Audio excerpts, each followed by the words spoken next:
apa leluhur ke leluhur itu ya, artinya dari mbah ke mbah itu disebut dengan cerita.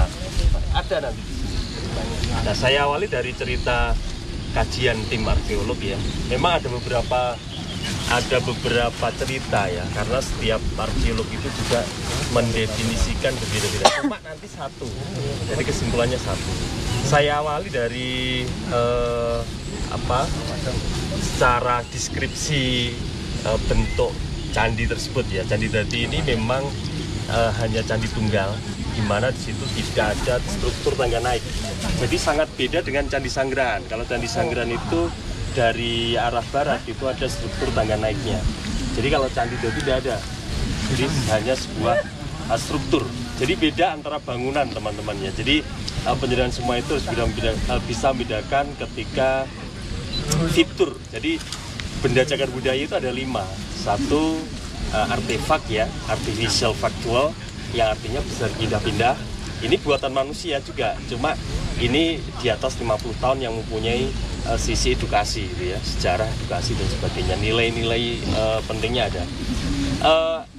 Ecofact ya, ecological factual. Nah, itu sebuah pantai, sebuah gua, sebuah candi yang tidak bisa movable, tidak bisa berpindah-pindah. Ada juga yang terkait dengan sebuah kawasan. Nah, di sini adalah sebenarnya sebuah kawasan. Artinya kawasan itu terdiri dari lebih dari 2 situs, gitu ya. Jadi ini nanti ada mulai dari Candi Urung, Candi Buto di sini, Candi Gemali, dan Candi Dadi. Jadi ini sebuah kawasan sebenarnya. Misteri, ya ada 4. Nanti Candi Urung tak bahas satu-satu. Gitu ya. Nah, secara deskripsi Candi Dadi tidak, saya lanjutkan ya, secara deskripsi tidak punya tangga naik, hanya candi tunggal, di mana itu hanya terdiri dari kaki, batur candi sama tubuh candi.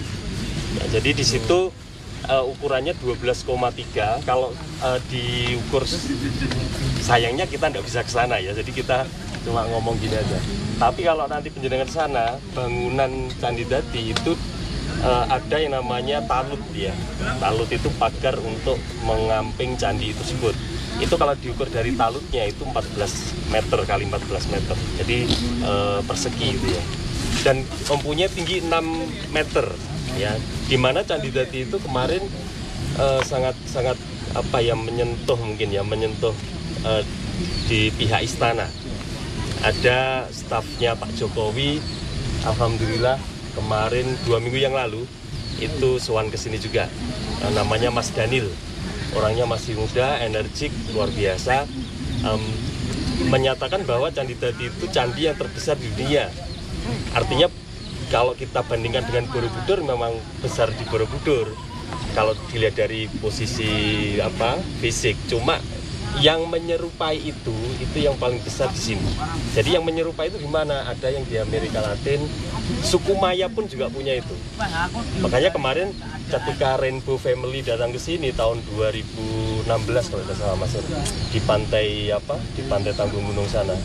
Pantai apa? Sanggar ya, betul. Nah, pantai Sanggar itu ke sini coba lihat Candi Dadi itu, ketika datang ke Candi Dadi langsung dia sujud. Loh, ini kok hampir mirip seperti nenek moyang saya. Jadi buktinya mana? Ditato juga.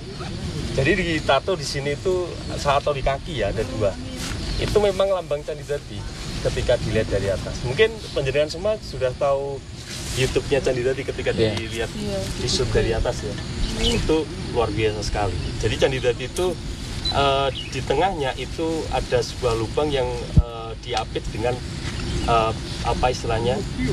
segi 8. Nah, setiap sisi segi 8 itu punya ukuran yang persisi, jadi 3,7 meter. Dan kedalamannya itu 3,3, diameternya 3 meter. Nah, itu luar biasa sekali. Candi, salah satu candi yang ada sumurannya yaitu di Candi Dadi ini.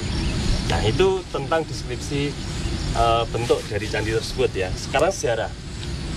Nah, kalau sejarah kita melihat dari proses penelitiannya, mulai dari Profesor Aris Munandar, dosen UI, ada yang ahli sejarahnya Belanda, mulai juga arkeolognya BPCB, Mas Nugroho, Mas Sucoy. Sudah dengar Mas Sucoy yang mengangkat situs Kumitir ya. Ya, itu luar biasa. Jadi mereka atau beliau-beliau itu menggambarkan atau mendefinisikan Candi Dadi itu setiap penelitian itu berbeda, tetapi nanti ketemunya satu. Saya awali fungsi dari candi ya. Sebenarnya candi itu adalah replika yang nyata sebagai persemayaman para dewa. Jadi candi itu memang agama Hindu Buddha itu saling berkaitan ya, karena dari sejarah itu yang namanya Siddhartha Gautama itu dulu memang pemeluk dari Hindu, karena tidak respect dengan kasta yang ada di Hindu, karena mengkastakan sebuah kasta dari manusia ya. Akhirnya Siddhartha Gautama menepi ya, artinya timbullah sebuah peradaban kebudayaan agama Buddha. Nah itu. Nah sebenarnya sama. Jadi peradaban Buddha sama peradaban Hindu mereka juga mempunyai sebuah candi. Nah makanya fungsi candi itu sebenarnya ada 7. Yang pertama adalah candi pemujaan. Nah salah satunya nanti adalah Candi Dadi ini yang mempunyai fungsi candi pemujaan. Yang kedua, candi itu juga pendarmaan. Nah, pendarmaan itu apa maksudnya? Ketika seorang raja, ketika seorang tokoh warga yang pengabdiannya di situ luar biasa dan bijaksana, akhirnya didarmakan, dimanifestasikan gitu ya. Nah seperti contoh seperti Candi Simping itu memanifestasikan Raden Wijaya, founding father-nya kerajaan Majapahit. Terus Candi Ngetos itu Hayam Wuruk. Nah, makanya itu sebuah candi pendarmaan. Apakah untuk pemujaan? Bisa juga. Jadi ketika didarmakan itu karena dianggap sebuah reinkarnasi dari dewa, karena Hindu itu kan menganggap reinkarnasi juga ya dari Dewa Wisnu. Karena Trimurti itu antara Dewa Siwa, Dewa Wisnu sama Dewa Brahmana itu saling berkaitan. Nah itu candi pendarmaan. Ada juga candi wihara. Candi wihara itu ini jelas khusus dari pemeluk agama Buddha seperti Borobudur dan sebagainya. Ya terus candi stupa. Jadi yang keempat itu candi stupa. Memang candi stupa ya hampir mirip dengan candi Borobudur, dia ada stupanya. Terus ada juga candi Patirtan. Candi Patirtan itu candi pemandian. Seperti di Candi Tikus gitu ya. Di Mojokerto itu lengkap ya, lengkap sekali. Ada juga candi Gerbang. Jadi candi Gerbang itu seperti Gapura Uringin Lawang kalau penjaringan ke Mojokerto ya. Jadi pintu masuk akses ke sebuah bangunan suci atau kerajaan. Jadi itu ketujuh fungsi candi. Nah makanya Candi Dadi itu yang mana itu ya? Kalau menurut Profesor Haris Munandar, Candi Dadi itu adalah sebuah tempat pemujaan. Kenapa? Dulu pernah beredar cerita bahwa Candi Dadi itu sebuah pembakaran, pengabuan. Nah itu sebenarnya ditepis dari pengkajian dari Profesor Haris Munandar bahwa Candi Dadi itu memang seperti bentuknya Mahavedi teman-teman ya. Mahavedi itu tahu ya penjenengan? Vedi itu kalau di agama Hindu di India sana itu sebuah wadah tetapi agak seperti lumpang. Nah itu tempat apa? Tempat pembakaran saji. Nah, makanya Candi Dadi itu juga Mahavedi, Maha itu besar. Makanya cerukan yang besar, makanya Candi Dadi di tengahnya ada lubang itu. Nah makanya dulu masa Majapahit itu Karesian itu menggunakan Candi Dadi itu sebagai Mahavedi itu untuk pembakaran sebuah sajen itu. Nah di dalam sajen itu salah satunya ada daging. Makanya menyebar luas bahwa Candi Dadi itu untuk pembakaran mayat. Padahal dalam 7 fungsi itu tidak ada fungsi candi sebagai pembakaran. Gitu ya, pembakaran mayat maksud saya. Nah itu yang pertama dari Profesor Haris Munandar. Ada juga yang menyatakan Candi Dadi itu adalah mandala. Memang banyak versi teman-teman, karena kita tidak bisa mematok sejarah itu cuma satu ya, karena kita juga belum tidak memenangi masa itu ya, jadi hanya praduga aja melalui bukti yang ada, mulai dari goresan atau apapun. Nah uniknya Candi Dadi itu tidak mempunyai ornamen atau angka tahun, tidak ada. Polos ya. Jadi tidak ada arca juga, tidak ada ambang pintu. Harusnya ketika candi Hindu ya, peradaban Hindu itu pasti satu paket. Ketika ada candi itu ada sebuah ambang pintu, ada sebuah arca. Yang jelas arcanya adalah Dwarapala, itu yang pasti. Karena Dwarapala adalah melindungi ya, menjaga bangunan suci dari roh-roh jahat. Itu yang utama. Kenapa kok tidak ada ya? Mungkin ya, kalau kita rentetkan dari ketiga candi ini kan hancur. Apakah dulu ada pengrusakan atau ada pergolakan politik waktu itu belum tahu. Makanya ini masih dalam dalam pengkajian lagi. Dan teman-teman yang notabene adalah arkeolog atau arkeolog ya, itu menganggap Candi Dadi itu masih misteri. Jadi belum tuntas untuk pengkajiannya. Memang sangat luar biasa sekali.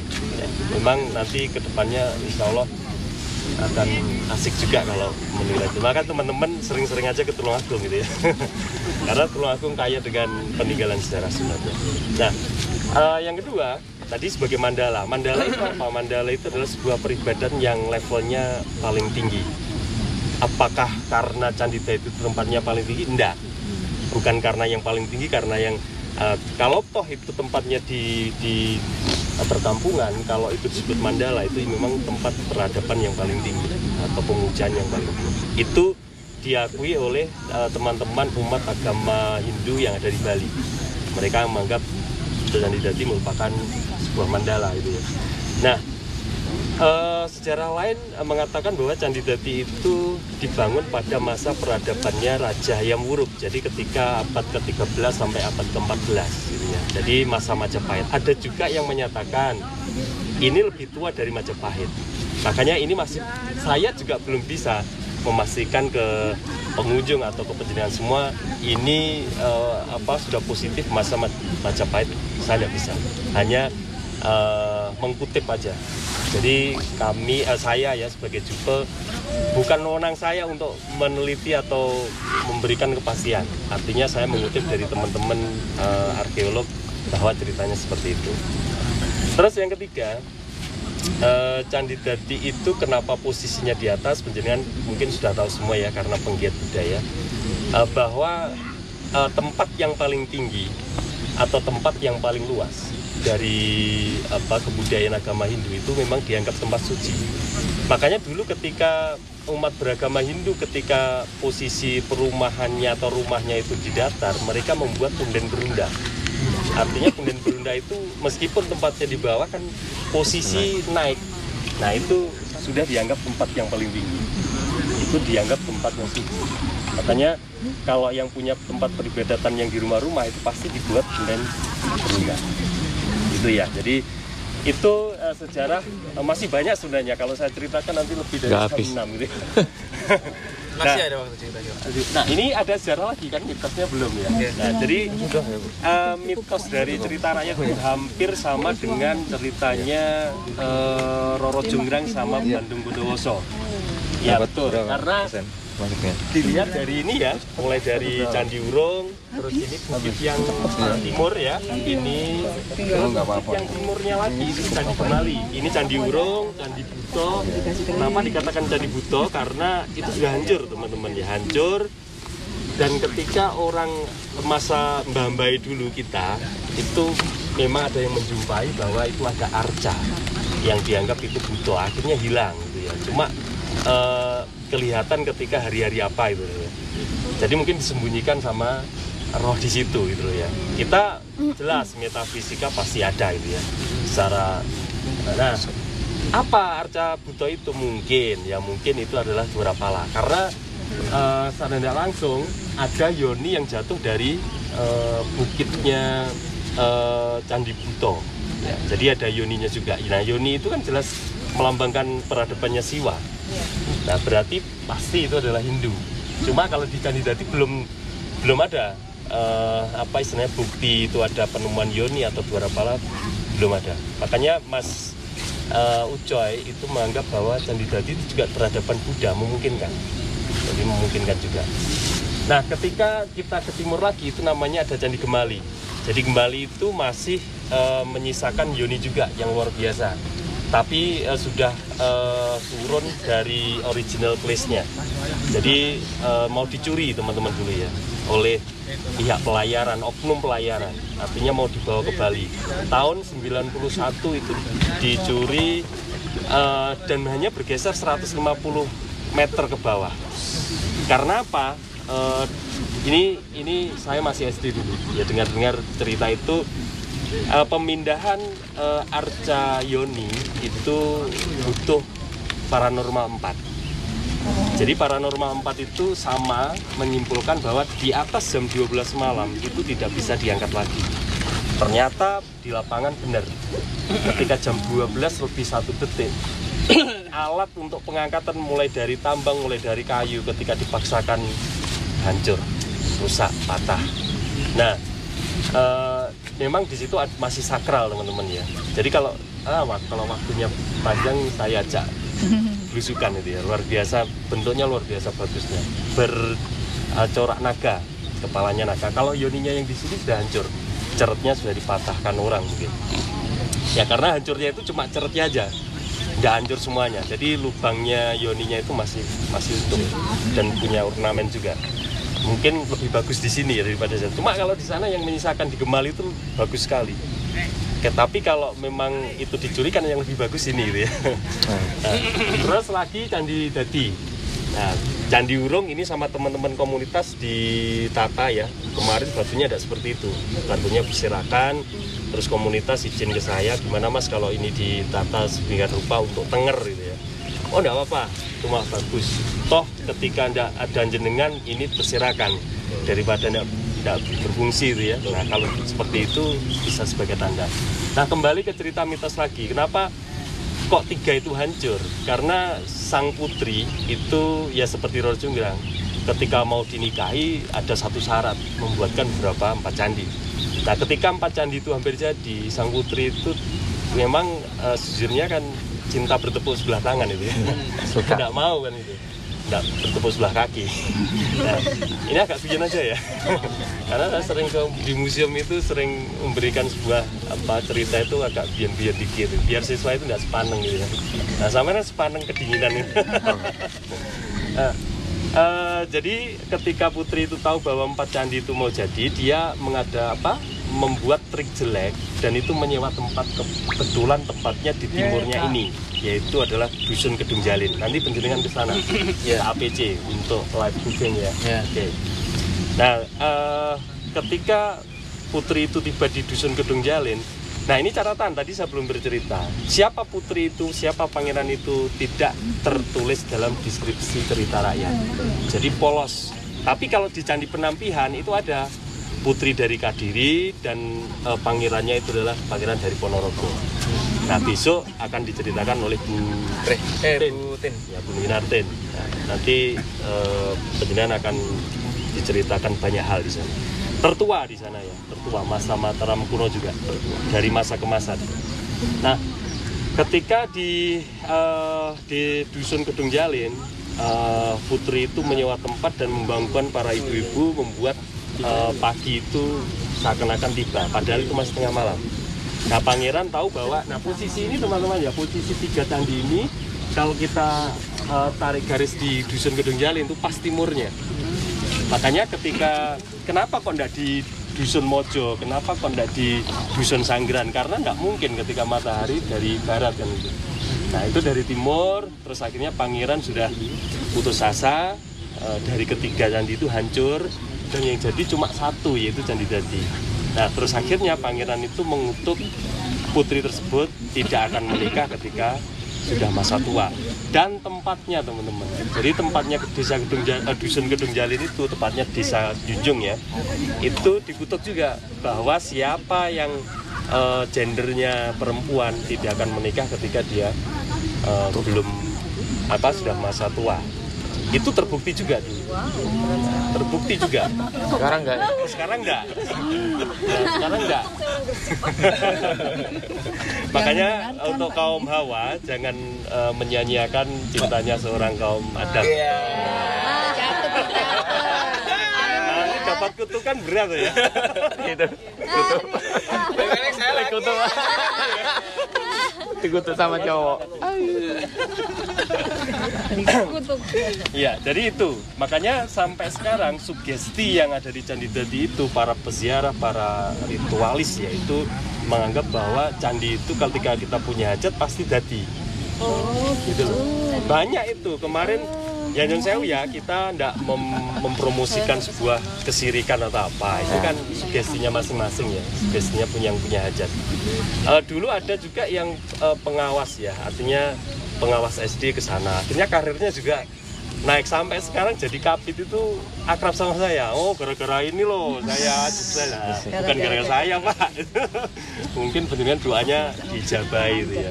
Terus ada juga yang kemarin dari calon-calon kepala desa yang barusan yang punya hajat paling besar itu Mas Bupati Tuban. Oh, I see. Nah, tim sesnya wakilnya kan dari kepala desa atau itu dari kepala desa. Nah, wakilnya itu punya temen kepala desa juga sampai nyambangi Candi Dadi. Nah, kemarin tak tanya, loh Kak, hajatnya apa? Insya Allah saya dari Tuban, Mas. Ini kebetulan hajatnya untuk menjadikan calon saya menjadi Bupati Tuban. Terus akhirnya, ya monggo silahkan.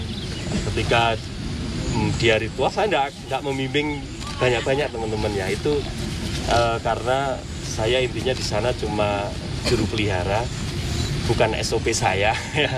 Cuma saya silahkan, monggo, tergantung kepercayaannya masing-masing. Nah, ketika selang waktu beberapa bulan saya dikabari di WA dan saya punya lihat berita di TV juga di media sosial bahwa Bupati Tuban yang terpilih itu. Akhirnya beliaunya yang tim sesnya di sini itu WA saya, alhamdulillah Mas, hajatnya sudah terkabul. Terima kasih. Besok saya akan ke sana lagi. Nah, sebelum ke sini ada pameran museum yang ada di Kabupaten Tuban. Itu saya ke sana dulu loh, Pak. Saya ke sini ke Tuban loh. Panjenengan di mana? Oh ya, tak ajak ke rumah dinasnya Wakil Bupati itu ya. Akhirnya kemarin saya di sana juga dipertemukan sama Bapak Wakil Bupati. Karena Mas Bupatinya sibuk gitu ya. Nah itu, jadi sugesti-sugesti yang seperti itu pasti ada karena seperti ibarat rumah kita pasti ada yang menunggu ya, apalagi rumah peribadatan masa lalu, paling tidak itu pasti ada yang kodamnya atau apa di sana. Makanya ya sayangnya kita tidak di sana ya. Saya ajak keliling mana yang mistis, mana yang, tapi ya tidak apa-apa lah, next time mungkin kita pertemukan lagi gitu ya. Spesial. Oke. Nah ini mungkin cuma itu ya. Mungkin ada pertanyaan. Kalau pantangan di sana apa, Pak? Kalau pantangan di sana enggak ada ya. Artinya gini, selama niat kita baik, selama cara kita itu sesuai dengan koridor yang ada dalam kemanusiaan ya, itu pasti diterima. Nyun sewu, pernah dari Purwakarta ya, yang apa ya? Purwakarta ya. Purwokerto, Pak. Purwokerto. Iya, Purwakarta, Jawa Barat. Iya, yang ngapa itu mana? Purwokerto. Oh, oke. Iya. A sama O itu ya. Piben yang Iya. Kepriwe. Karena sudah lama, Mas Mbak. Itu tahun 2004 ya. Namanya Joko Lolono. Nah, ketika Joko Lolono, memang benar di KTP itu Joko Lolono juga. Nah, ketika keren banget. Orangnya juga keren. Ya, dia mengaku hanya sebagai tukang kebun di Jakarta.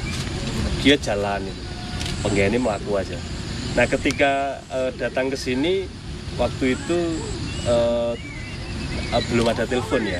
Cuma dulu yang handle Candi Dadi itu kan Pak D saya. Terus ke saya. Nah itu waktu pertama kali turun dari ojek itu ke rumahnya Pak D, karena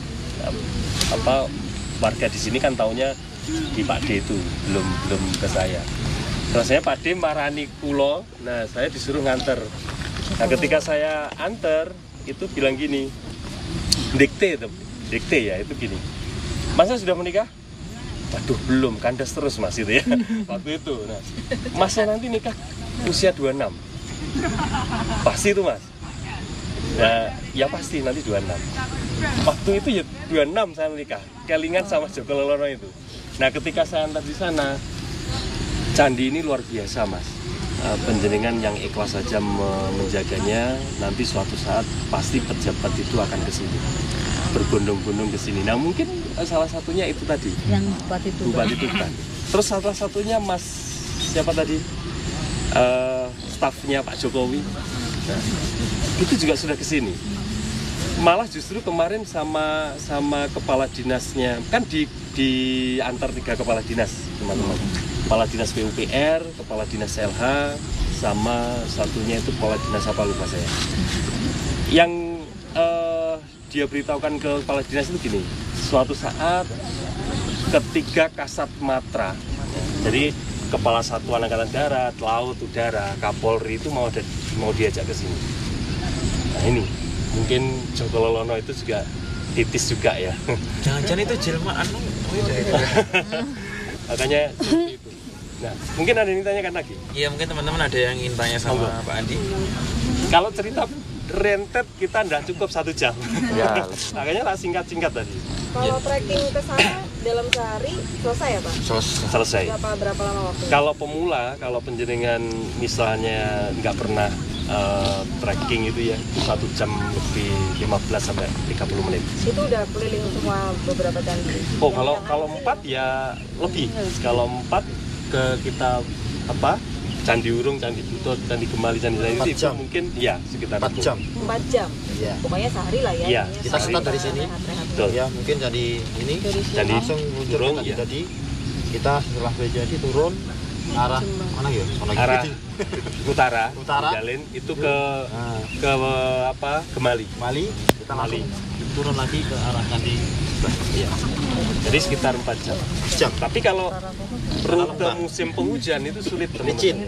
Sulit karena tanaman-tanaman semak-semak sudah tumbuh. Harusnya musim kemarau. Buat Gemali Sekitar, tanahnya ada dengar Ya. Ini memang musikan. mistisnya banyak itu ya, mistisnya banyak gitu. Jadi kalau penjenengan ke sini ya Mau pesta musik. ada yang lain mungkin. Wah, saya nggak bisa ke sana ya. Kesimpulannya gini, jenengan harus kembali lagi ke sini lagi main ke Tulungagung. Iya. Nanti saya acak keliling. Pak, dari pihak apa namanya yang pengelola candi itu apa pernah bikin trip gitu untuk 4 candi ini? Belum. Jadi Ya, ini siapa tahu. oh gitu. Jadi gini. Ya. Sama tahu. Yo wes aku melok.